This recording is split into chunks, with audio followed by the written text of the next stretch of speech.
Hello, good morning students. Today is our moral times class. So, I will teach you that's chapter number 2, love for nation. What do you mean by love for nation?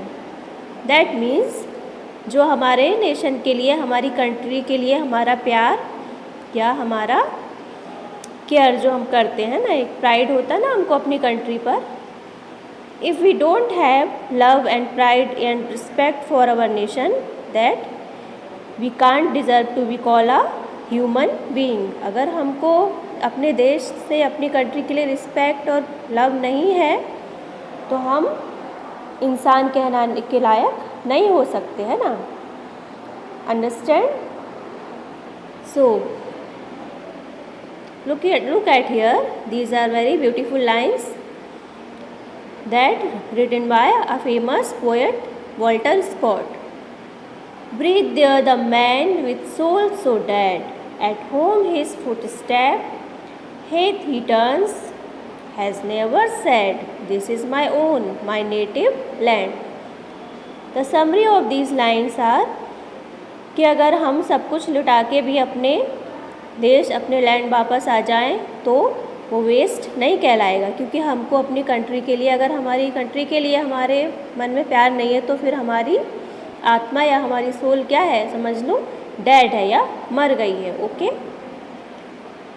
सो हमको क्या करना है, हमको सबको एक patriotism या देशभक्ति हमारे अंदर होनी चाहिए, है ना. ये क्या है, स्कॉट जो मैंने बोला है उन्होंने लिखा था, और किसके बारे में, एक सोल्जर के बारे में. He fight for his country, everything which belongs to his nation is dear to him. He loves his motherland whether it is beautiful और बैरन. मतलब हम सबको अपनी मातृभूमि प्यारी होती है, कैसे, चाहे वो ब्यूटीफुल हो या बैरन मतलब बंजर, है ना. रिच और पुअर, एडवांस्ड और बैकवर्ड, चाहे रिच हो या पुअर हो, एडवांस मतलब आगे बढ़, विकास, विकसित हो या फिर पिछड़ा हो, है ना. जैसे हमको भी अपनी कंट्री, अपने इंडिया, अपने भारत से प्यार है कि नहीं है, सबको है ना. Patriot is the impulse that led many people to lay their live for their motherland. A true patriot not only love his country alone, but he also feel a sort of moral and spiritual kingship with his land, its river, its mountains, its culture and its religious etc. अगर हमको अगर हमको प्यार है अपने देश से, तो खाली ये नहीं कि हमको देश से प्यार है, बट जो भी चीज़ें इसको बिलोंग करती है, हमको अपनी कंट्री की हर चीज़ से प्यार होता है. कैसे, हमारे कल्चर से, हमारी ब्यूटीफुल नेचर से, रिलीजियस से, माउंटेन्स, रिवर, जो भी हमारे देश में आता है, हमको सबसे ही प्यार होता है ना. जब हम घूमने जाते हैं तो हम देखते हैं तो वी फील दैट कि how rich our nation is, कि हमारा देश कितना रिच है इन सब चीज़ों से. इतनी सुंदर नदियाँ हैं, नेचुरल झरने हैं, सब कुछ है ना. Here is a folk tale with a high moral.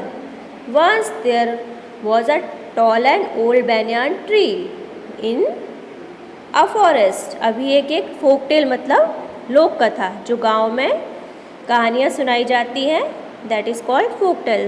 तो वो एक कथा है कि एक बार क्या था, एक पुराना बैनियन ट्री था और वहाँ पर बहुत सारी बर्ड्स थी, और वो इस पर रहती हैं. बर्ड्स तो आपने देखा ना, ट्रीज पर ही रहती हैं. एक बार क्या हुआ, once a big fire broke out in the forest and unfortunately the banyan tree came into the grip of fire. It start burning. जब वो जलने लगा तो आगे क्या हुआ, there was a fox looking at banyan tree. एक fox थी, वो देख रही थी banyan tree को. She shouted, oh bird, don't you see that the tree has caught fire. उसने क्या देखा कि वहाँ पे जो बर्ड्स हैं वो सब ट्री पर बैठी हुई थी. दे डिडंट फ्लाई, वे उड़ी नहीं. तो उसने क्या बोला कि तुमको दिख नहीं रहा है कि आग लग गई है पेड़ में, why don't you leave it and fly to some other place. Your life is in danger. तो उसने बोला कि आप लोग यहाँ से चले जाओ. Sorry dear fox, we can't, replied one of the bird. But why? Soon the whole tree as well as you will turn into ashes. Ashes मतलब राख. जब बर्ड्स ने मना कर दिया कि नहीं हम नहीं जाएंगे, तो फॉक्स ने बोला कि क्यों नहीं जाओगे, थोड़ी देर में तो पूरा ट्री जल के राख हो जाएगा. We know that we will also die, one of the birds said to the fox. We have been living on this tree for a long time. It has provided us with shelter when we were in need. We have eaten its fruit. Now when it's burning, our only duty is to be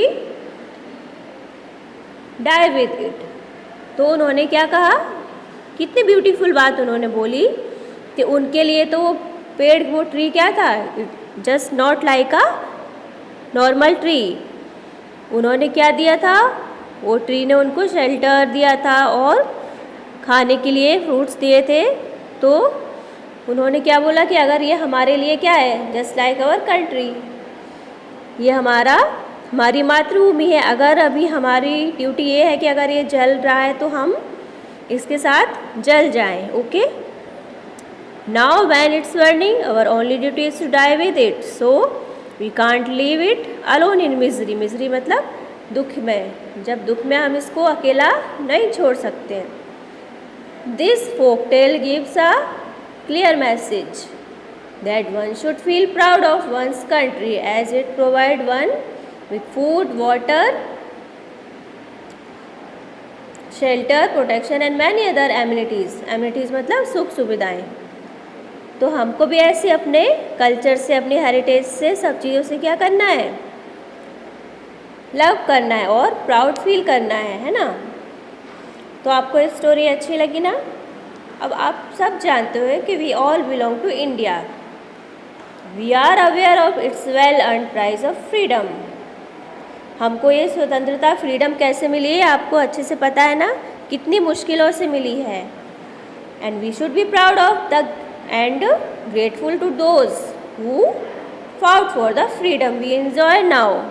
अभी जो हम freedom को enjoy कर रहे हैं उसके लिए हमें क्या होना चाहिए, हमारे फ्रीडम फाइटर्स का थैंकफुल होना चाहिए, ग्रेटफुल होना चाहिए. Our has been the land of Ram, Krishna, Gautam Buddha, Mahavira, Kabir, Swami Dayanand, Swami Vivekananda, Mahatma Gandhi, Jawaharlal Nehru, Subhash Chandra Bose, Laxmibai, Shivaji, many more. हमारे कंट्री में तो कितने सारे पैट्रियोटिक पर्सन्स हुए हैं ना, आप सबको पता है, राम, कृष्ण, बुद्धा, इन सब के बारे में. और हमारे जो freedom fighters Rani Lakshmibai, spiritual leader Swami Vivekananda, Dayanand Saraswati, इन सब के बारे में. All of them are the individual jewel in the crown of mother India. जो हमारी ये मदर इंडिया, भारत माता की, ये सब क्या है, जवाहरात हैं ना, उसके मुकुट में लगे हुए. Let us go to numerous unknown martyrs too. But बहुत से ऐसे जिनके हमको नाम नहीं पता, बट उन्होंने भी अपना कंट्रीब्यूशन दिया है फ्रीडम में. India has one of the oldest civilization in the world. हमारी जो सभ्यता है, संस्कृति है, बहुत पुरानी है वर्ल्ड में. It was at high of her its glory in many fields when many civilization had not born. और जब बहुत सारी सिविलाइजेशन का तो जन्म भी नहीं हुआ था और हम बहुत आगे बढ़ गए थे. तो ये सब आपको समझ में आया ना कि हमारा हेरिटेज, हमारा कल्चर क्या है, हमको प्राउड फील कराता है. Okay, understand. When we see the people of other countries which are most advanced and developed now a day, appreciating our art, culture, religious, music, etc., we realize how culturally rich our country is. We all know that our culture is rich of all these things. Okay. India is the second most population country in the world after China. और China के बाद हमारे India में population क्या है, सबसे ज़्यादा है. और हमारी बाउंड्रीज़ कहाँ से है, हिमालय से लेकर कन्याकुमारी जो कहाँ पर सिचुएटेड है, in the south. And from the Assam hills east, Rann of Kutch in west. East में क्या कहाँ से है, आसाम की हिल्स से, और रन ऑफ कच्छ कहाँ पर है, वेस्ट में। This is the part of our Gujarat. You all know the run of Kutch. The Himalayas in the north and the ocean on the other 3 side of our centres. सबको पता है ना कि हमारी कंट्री, हमारा इंडिया 3 साइड किससे घिरा हुआ है, ओशन से। और इंडिया की डेमोक्रेसी भी क्या है, वर्ल्ड में बिगेस्ट है, जो लोकतंत्र है ना, जो हमारा पॉलिटिकल सिस्टम है, constitution. It is land of many religious caste, language, belief, ETC। तो आपको सब पता है ना ये सब, कि हमारे अंदर जो इंडिया में पीपल को क्या है, यही सब चीज़ें हम सबको एक दूसरे से जोड़े हुए हैं। और स्पिरिट भी हमारी यूनिटी की क्या है, बहुत हाई है। ओके, आपको ये सब रीड करना है तो आपको पता चलेगा कि हम कैसे इतनी सारी डिफरेंस होते हुए भी हम हारमोनी के और पीस के साथ एक दूसरे के साथ रह रहे हैं। ओके, तो हमारी कंट्री में डिफरेंट काइंड्स के, डिफरेंट रिलीजियस के लोग भी मिलते हैं, जैसे क्रिश्चियन, ज्यूइश, पारसीज, मुस्लिम, ETC। और सब कैसे रहते हैं, विथ पीस एंड हारमनी के साथ रहते हैं। और उन सबके कल्चर भी क्या है, डिफरेंट है।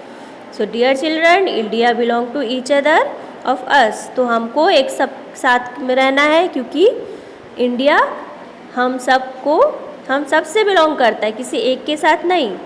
और we should try to learn about each language, religious, region, ETC।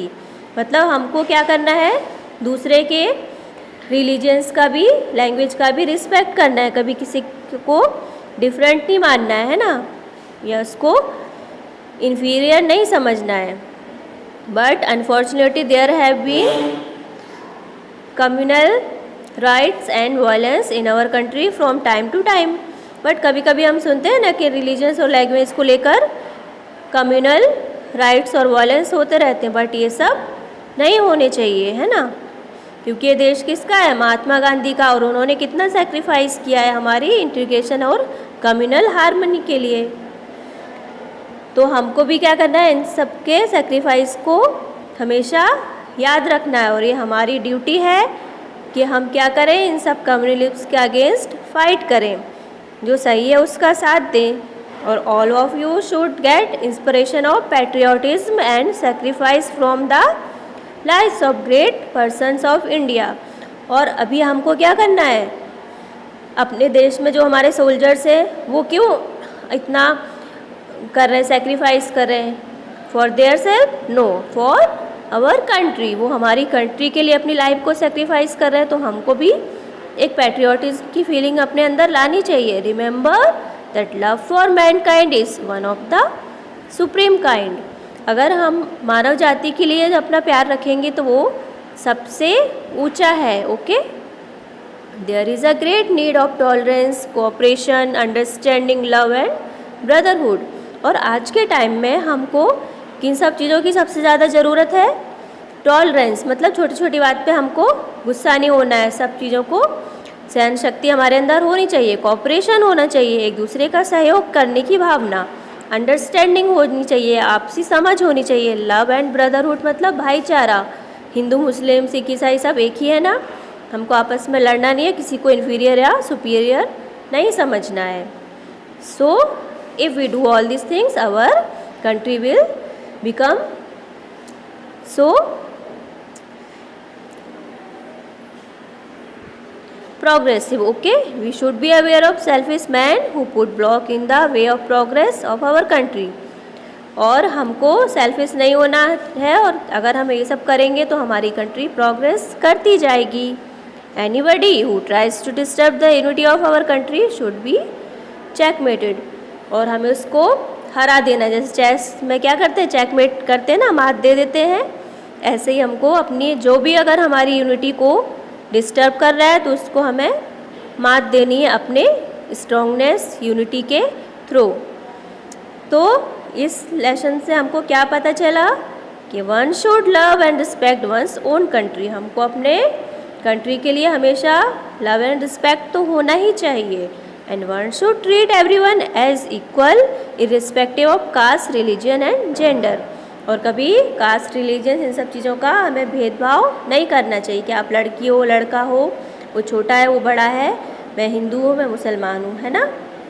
हमको इन सब चीज़ों से we have to raise above all these things. And sacrifice and love for the nation is the superior kind. कहते हैं ना, love for nation is the all above, है ना। जो हम अपना अगर सेक्रीफाइस और लव है देश के लिए, वो सबसे ऊपर होता है। तो I hope you understand this lesson. Read 2 and 3 times. Okay, thank you.